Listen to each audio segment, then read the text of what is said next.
నేను చెప్పిన దాని గురించి ఏమైనా ఆలోచించావా? దేని గురించి మేడం? మీ ఇద్దరి మధ్య ఉన్న బంధం అవసరం కోసమే గాని ప్రేమ కాదని.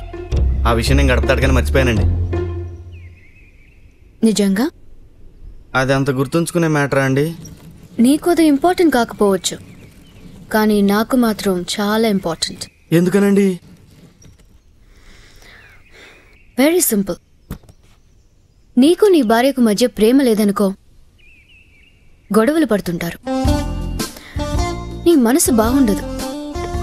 ఆ మనసుతో ఆఫీస్కి వస్తావు, వర్క్ సరిగా చేయలేవు. నువ్వు ఆ డిస్టర్బ్ మైండ్తో నిర్ణయాలు తీసుకుంటే అవి కరెక్ట్గా ఉండవు.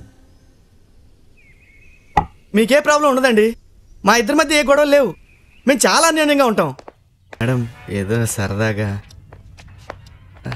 బాగా లేట్ అయింది కదా? అయ్యో 9:50 కదండి. Night is so young. ఇంతకీ టెస్ట్ ఏంటి మేడం? చాలా ఈగర్గా ఉన్నట్టున్నావు. లవ్ మీద టెస్ట్ కదండి, ఏదో చిన్న కుతూహలం.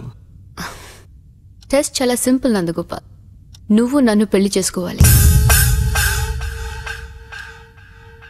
ఊరుకోండి మేడం, ఎంతసేపు నేనంటే మీకు వేళాకోళం. వేళాకోళం కాదు, ఇదే టెస్ట్.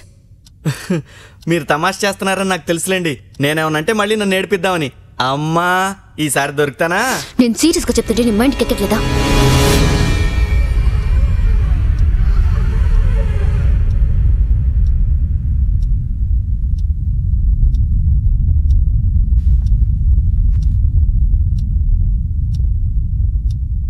మీరు నా మీద ఎందుకు ఇంత సీరియస్ అవుతున్నారో నాకు అర్థం కావట్లేదండి.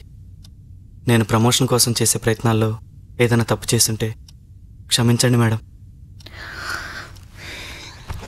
అయ్యో నందగోపాల్, ఆ ప్రమోషన్ ఇద్దామని నా ఉద్దేశం. అందుకే ఈ ప్రపోజల్.